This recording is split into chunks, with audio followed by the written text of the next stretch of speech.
Hey, what's going on, guys? This is the Short Sports Show. I'm your host, Daniel Short. Today is Friday, December 6th, 2013. And what a crazy week it has been with MLB Offseason. It's crazy with all these signings, especially up here in Seattle, which I'll get to in just a minute. Also, some coaching changes going around in NCAA football right now. And also, we'll talk about what to watch for this weekend in both the NFL and college football, with a lot of conference championship games, including the SEC championship with Missouri and Auburn, and the Big Ten championship with Ohio State and Michigan State, which I might go on a little rant about Ohio State when we get to it. But first, Major League Baseball. Breaking news came into this morning. The Seattle Mariners and second baseman Robinson Cano agreed to a 10-year, $240 million contract, and it includes a full no-trade clause, and it's the third biggest contract in MLB history, which is crazy, and I'm so glad the Seattle Mariners were able to get Robinson Cano.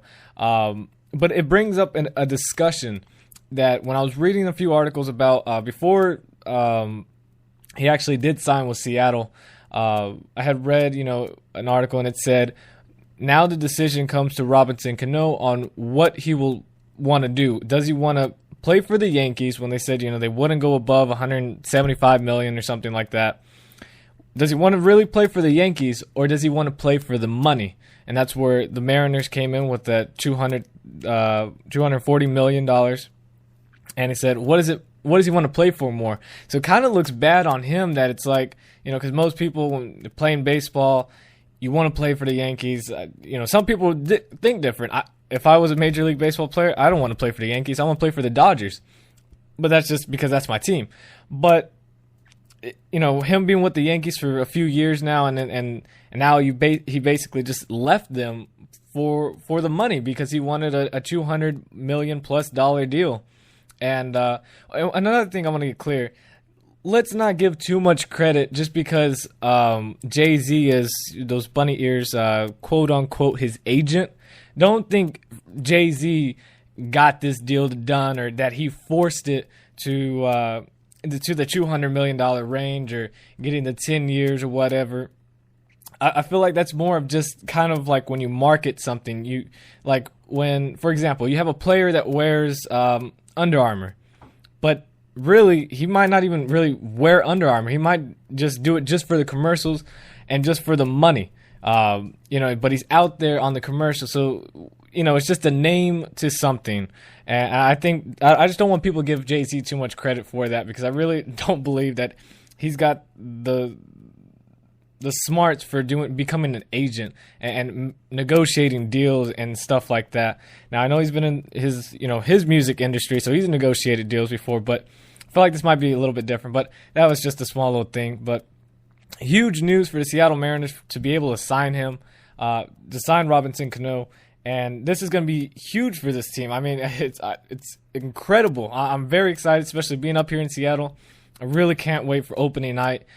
April 8th, Tuesday night, 7 o'clock Pacific time, Los Angeles Angels at the Seattle Mariners. Robinson Cano makes his first appearance as a Seattle Mariner. I am pumped and I am ready for that game. I do plan to be down there. And it's going to be exciting to see Seattle Mariners. They have a young team, and I know people think it's just the Seattle Mariners. They were below 500. They're a young team, blah, blah, blah. They are getting better. They do have a young team, and the thing with them that people don't really know unless you pay attention to the team is that the players they have now moved up. That they're development players, they're prospects, the guys that are going to be the stars of the team are now starting in the MLB, and they're getting that time, so they're developing more.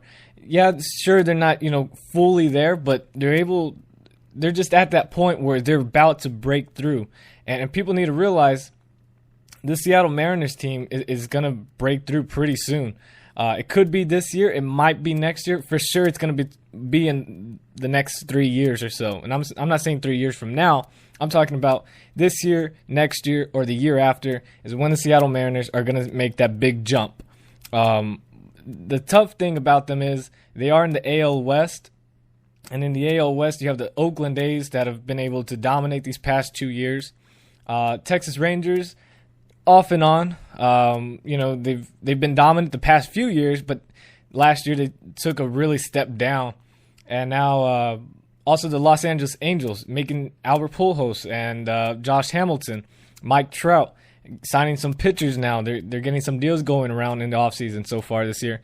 So, Angels are there too. There is the Astros as the last team, but that's just the Astros. They're not going to be good until the next 5 years or so from now. So with all that, Mariners, they are still in a tough division. So it's going to be tough for them to break through, but I do see it coming. And signing Robinson Cano is not only going to build confidence for that team, it's going to build confidence for the fans. There's going to be more support, which makes the players feel more happy, more accepted. And also, there's also a report that the Seattle Mariners, now this was before the deal with the Robinson Cano deal, but it was still during the talks, that they are aggressively trying to get outfielder from the Los Angeles Dodgers is Matt Kemp. They're trying to get him, and I don't know why the Dodgers want to trade Matt Kemp. Now, I know he's got injury issues, but I say we keep him one more year at least after signing him to a $160 million deal. Which is most by an outfielder right now in the MLB. You keep him right now. See how he's progressing through his injuries. I think the Dodgers should trade Andre Ethier. Now that we have Yasiel Puig, we got Carl Crawford out there. We got some other good outfielders, in our farm system. So I think Ethier should go. But if Matt Kemp were to get traded from the Dodgers, I hope it is to the Mariners. And that would be a huge step up for the Mariners in their outfield. And I don't know, Mariners are doing the right things. It finally took forever. And an interesting stat is this deal alone that the Seattle Mariners did with Robinson Cano, the $240 million deal, is the most money they've spent for one player. Well, how should I phrase this? The past 3 years, they have spent less money than they just spent right now on this one player, on Robinson Cano. So it's pretty crazy, but I wanted to talk about that. The MLB offseason is intense right now. I'm excited. I can't wait till April to see the Seattle Mariners play with Felix Hernandez on the mound, and then Robinson Cano making his debut and everything, and how the Mariners are going to play. It's exciting. I'm excited for the Mariners. I'm not a Mariners fan, but I'm just excited to watch baseball, and especially being in a city that has a Major League Baseball team for the first time for me. It's going to be amazing. Still a Dodgers fan, though. Still Dodgers. If Dodgers and Mariners ever play, which they don't this season, sucks. It really does. I was hoping to watch that. I'm still a Dodgers fan all the way, number one. But Mariners, you're my second team right there. And it's going to be exciting to see how the Mariners do this year. Also, the New York Mets signed former New York Yankee outfielder Curtis Granderson to his 4-year, $60 million deal. He is projected to play left field for the New York Mets, and is the biggest deal for the New York Mets under the new GM that they've had for the past 3 years or so. So Yankees losing some people now. But they also signed someone, this is a pretty interesting deal. So the New York Yankees signed former Boston Red Sox. Yes, I said it. The New York Yankees signed a former Boston Red Sox outfielder Jacoby Ellsbury to a 7-year, $153 million deal. I believe it was on Monday or Tuesday or so. Wow. We already know the Yankees-Red Sox is the biggest rivalry in Major League Baseball.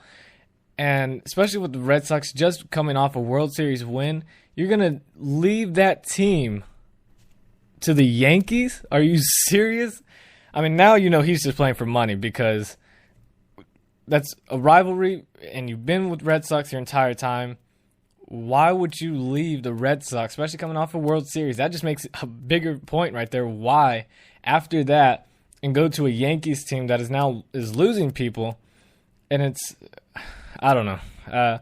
Also, guys, what do you guys think about the Yankees letting go Robinson Cano and also letting go Curtis Granderson? Are they making the right decisions doing that? Now, I know because of money, it probably sounds a lot better, but what you're losing in talent and run percentage and how they've played over the past few years, are Yankees fans really happy about that? So I don't know. I would be kind of upset. I understand you don't want to sign him to that big of a deal and that much money. That makes complete sense. But are you upset that now you just lost huge run production is what I was trying to say, and stuff like that. So it's going to be kind of intense for the Yankees how they go out this year. Also, the Los Angeles Dodgers signed Brian Wilson to a 1-year, $10 million deal and can earn up to $700,000 in incentives, depending on how he plays. And he appeared in 18 games for the Los Angeles Dodgers, went 2-1 with a pretty good ERA that I can't remember right now. So close, but I'm really glad the Dodgers have Brian Wilson. I was hoping we get him after the Giants released him. What was it, 2 years ago after he had his second Tommy John surgery, and I was like, you know what? I know he's coming off that big injury right there, but this guy is legit. Let's get him. Let's get him, especially when he was healthy. I was like, let's get him. We have to get him. Our pitching depth was really bad at that time, and with him coming in, I don't know if he's going to take the closing spot. Because he did have a pretty good year last year when he was with the Dodgers. But Kelsey Jansen was really, really good for the Dodgers at closing after Brandon League screwed up every game. Oh, that guy was terrible. So, also, the Miami Marlins signed shortstop Rafael Furcal to a 1-year deal. I think he's like 36 now. Marlins, wow. So much hype when they first switched their name to Florida to the Miami Marlins. They signed Hanley Ramirez. They get Josh Johnson, all these other good people, and do nothing with it now. So that was pretty crazy. We'll go ahead and talk about college football now with some coaching changes. It's about that time. It's getting closer and closer to the end of the year already, which is crazy. It seems like it wasn't that long ago when it feels like a few weeks ago was opening kickoff, and now season's already over for most teams, including my TCU Horned Frogs, but that's besides the point. Let's not talk about that. But University of Washington this morning hired Boise State head coach Chris Peterson to be their new head coach for the Huskies, and that was a bit of a shocker for me. And the reason I say that, some news just came in. Phillies trying to trade 5-time All-Star Jonathan Papelbon, and it doesn't say who, but there you go. Breaking news coming into the Short Sports Show, live at you first. Anyways, that's baseball news. We're switching over to college football now. The reason it was a surprise to me. Now, I understand, Boise State, I think they should have moved to the Pac-12, or Pac-12 should have invited them when college football landscape was changing up, and it still should change probably this upcoming year. You probably see some teams switching conferences again, but I believe Boise State should be in the Pac-12. It just makes sense being in the Pacific Northwest as well. I mean, it's Idaho, it's right there, but I don't know. Chris Peterson, you basically created Boise State to a top program, and I know this year they had been slacking, and last year they did okay. But, I don't know if that was really a step up. I mean, you had a program that you can still develop into a top powerhouse. Just a few years ago, they were in the top 5. People forget that, but they were right there. UW hasn't been in the top 5 for a very long time. And I know you got that, you're in the Pac-12 now, you're able to recruit better, but I feel like you really don't gain that much, especially turning down USC. He turned down USC. He would have got the job at USC. Chris Peterson would have got the job had he not turned it down. It wouldn't have been Steve Sarkisian because, I know Steve Sarkisian has that connection to USC because he coached there, but Chris Peterson is an overall better coach. And that I believe that, even though that is my opinion, I believe that is most people's opinions. Chris Peterson has done a lot more than Steve Sarkisian has, let's be honest. But again, talking about USC, they did hire former UW's head coach Steve Sarkisian as their new head coach, which happened Monday right after my show. He got hired. And that happens a lot on my show. That's why I postponed this, because a lot of things were happening with baseball. I was like, you know what? Let me just wait a few more hours afterwards and see if there's any other news, because it always happens right after my show. There's always some kind of good amount breaking news comes in, and I'm just like, great. It could have just happened during my show or just right before, and that would have been perfect. But anyways, Florida State quarterback Jameis Winston was not charged with sexual assault, so he is clear and should be good for the Heisman Trophy. And it looks like now that he's clear from this, he's going to get the trophy and or the Heisman with the votes and everything. And he really should. The way he's played this year as a redshirt freshman has been incredible. So he really does deserve it, and it would have been bad if, obviously it's a bad thing if he did do it.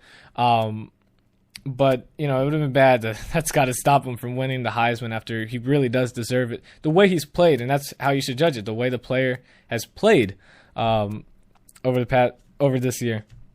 Also, TCU hired Houston's offensive coordinator Doug Meacham as their new new offensive coordinator, which is huge because that's the guy I actually wanted. I saw how Houston played this year offensively, and they are awesome this year. They are really, really good offensively. And, most people think of Houston, you automatically think of air raid offense, and that's what they used to be. When Kevin Sumlin was there, they used to be and Case Keenum, 5,000 plus yards passing, this and that. But this year, and this is his first year as being offensive coordinator for Houston after coming from Oklahoma State, they are actually, if you look at the run percentage and pass percentage, I think pass percentage was like 52%. So it was real even, real balanced, and it's really good. And TCU offensively, we couldn't do crap, and that's why we lost most of the games. I've already talked about multiple times. I won't go back into it, but I'm really excited for this upcoming season, and I'm really glad that we already got our new offensive coordinator in Doug Meacham. So it's going to be awesome. Missouri head coach Gary Pinkel talked on ESPN's Mike and Mike and said that he will not leave Missouri for another coaching job. Mizzou is 11-1 and is going to the SEC championship to play Auburn this week or tomorrow, and it's going to be exciting. And I think anybody that thought he was going to leave is out of their mind, because he's finally got this program. Not only is it in the SEC, but it's winning, and you're in the SEC championship, and that is huge for them. And the recruiting has been really good, especially when they announced they were going to the SEC, and now winning in the SEC. No matter if they win this game or not tomorrow, their recruiting is going to be very, very good, and will be even better if they win, and especially if things fall into place of maybe national championship. I doubt it, but I'm just saying. Recruiting is going to be really good, and he's locked down and is most likely going to get a contract extension. This has not been reported, but I'm just saying it. A contract extension, more money, more years, and feeling more comfortable there. Also, Baylor quarterback Bryce Petty will return for his senior season. He's third in pass efficiency this year as a quarterback for Baylor, and having that high offense. But again, they haven't played anybody. So I'm just saying that. And he did really bad against TCU. So, and then that's a legit defense. So just saying. But he will be back, and I'm not going to be biased. He is a pretty solid quarterback and should be good next year.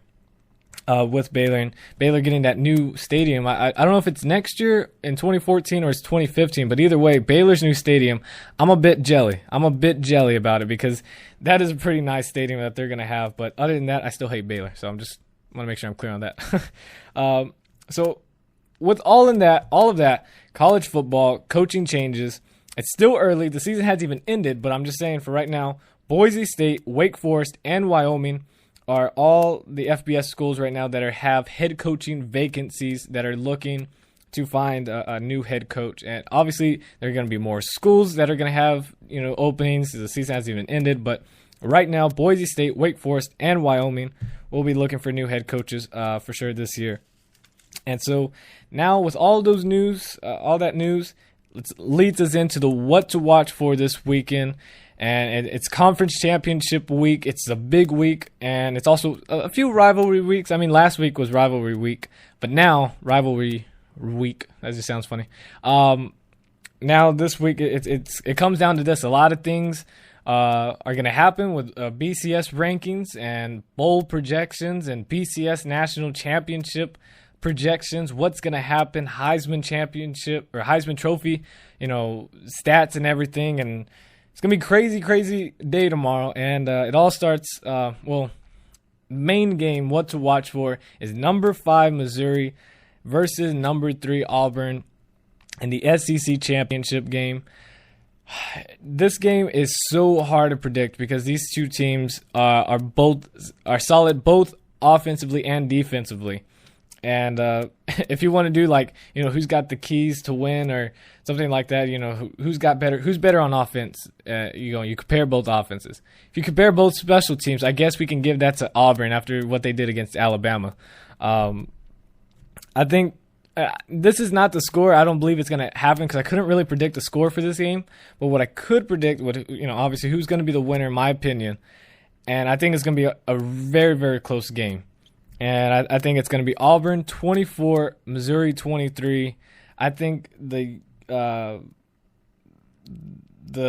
youngness, I guess, if that's really a word, for Missouri is what's going to stop them from beating Auburn. And Auburn, having their head coach, Gus Malzahn, having that experience, been in that situation, he knows what to tell his players. He knows how to make sure they're comfortable and not really that nervous.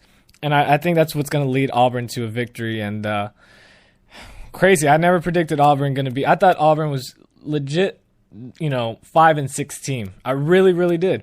I didn't know how they were going to play on offense. And even with their new coach, and he knows the system and everything, been at Auburn, I really didn't think Auburn would be that good this year. And they've, I think, have gone past everybody's expectations this year. And I think Auburn gets the SEC championship this year. Number 2 game, what to watch for, is number 2 Ohio State versus number 10 Michigan State in the Big Ten championship game in Indianapolis at the Colts Stadium. This game, all right, here we go. I said I was going to talk about Michigan State. I got to make this quick because I spent a whole lot of time on baseball, and we still got to talk about the NFL in just a bit.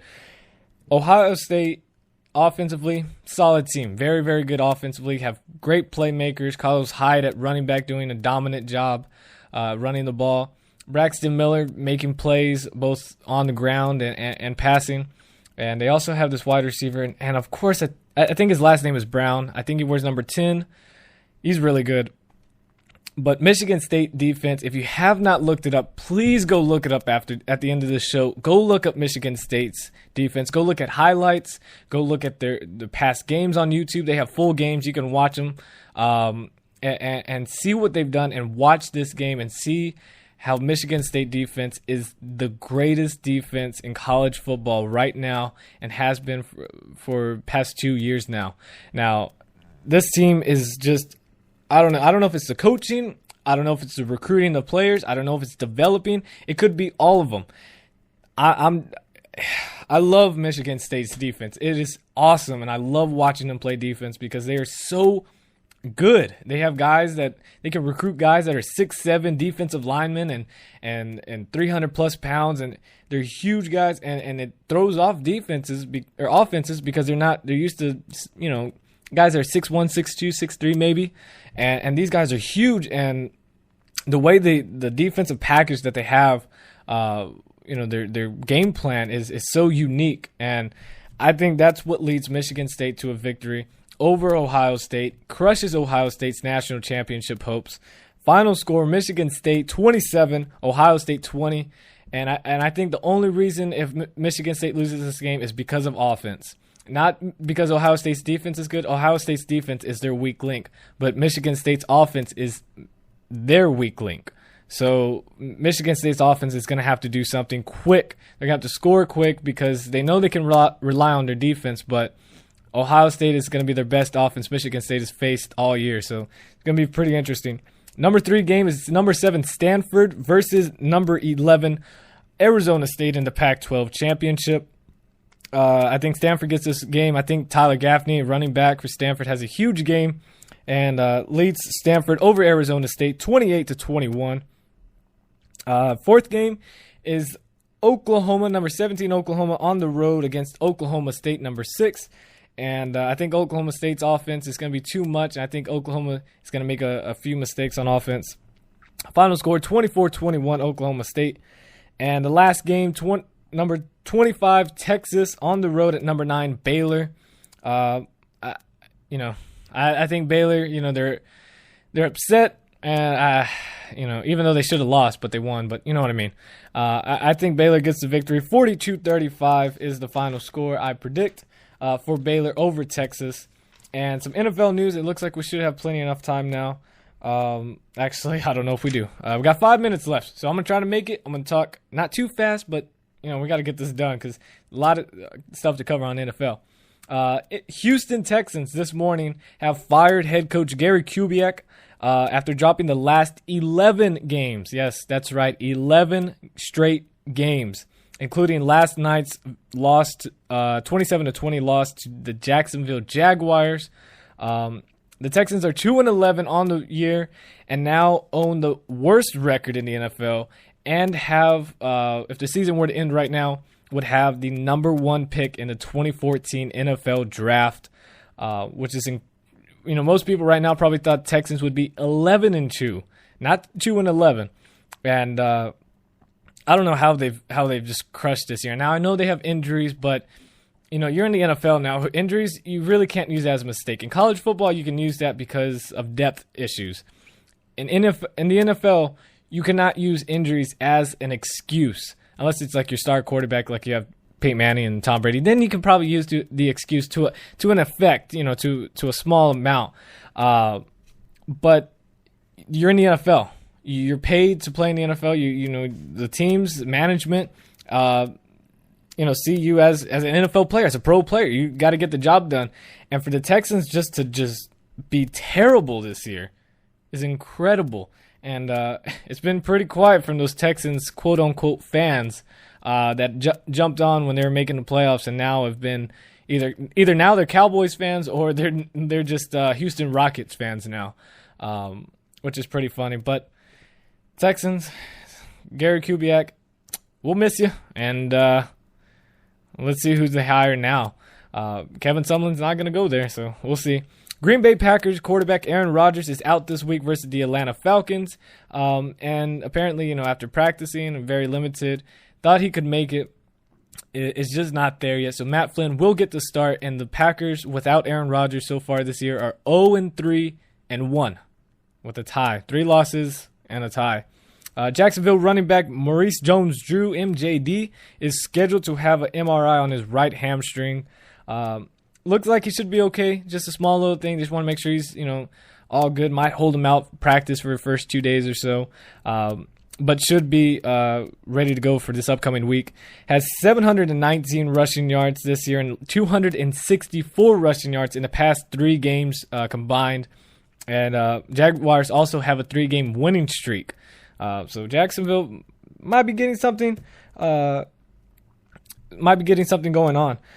Jason Campbell will start for the Cleveland Browns versus the New England Patriots. Suffered a concussion last week, but should be ready to go. And Jason Campbell's been pretty good. People haven't really talked about him. He's been pretty solid since he started for the Cleveland Browns. Lions defensive tackle Ndamukong Suh says he's not a dirty player and he's grown up. I believe him. I think he's changed. I think he's trying to get better. I think, some things, when we slow down shots and with the NFL being really weak now, trying to make it flag football. Ndamukong Suh, if he played back in the days, back before Roger Goodell, I guess, basically, people wouldn't find him bad other than when he stomped on the Packers offensive lineman. Other than that, you take that away, people think, oh, he's the greatest defensive tackle ever. But now with the NFL, oh, it's concussions. Oh, we got to start, tapping people and not really hurting people. Now it's just dumb. But Ndamukong Suh, I believe he's changed. So we got to go what to watch for. We got 50 seconds left. Seahawks versus the 49ers. Seahawks are going to raise a Seahawk banner over Candlestick Park. That's disrespectful. That's pretty funny, though. 28-20. Panthers versus the Saints. Panthers 27-24. Colts Bengals. Colts 17. Bengals 21. Lions versus the Eagles. I think Eagles get the victory. Nick Foles, you're amazing. You're on my fantasy team. Thank you. 35-28. Cowboys versus the Bears. 24-20. Cowboys get the victory. Next show is Monday. And if you like the show, make sure you follow on Spreaker.com. And also, if you want to listen to past episodes, go on YouTube, type in the Short Sports Show, and subscribe over there. Like the video. And also, I got some discussion videos that are only on YouTube. And guess what? When you follow and subscribe, it's completely free. All you need is a Facebook account for Spreaker and YouTube, just a YouTube account. Thank you guys so much, and I will see you guys Monday.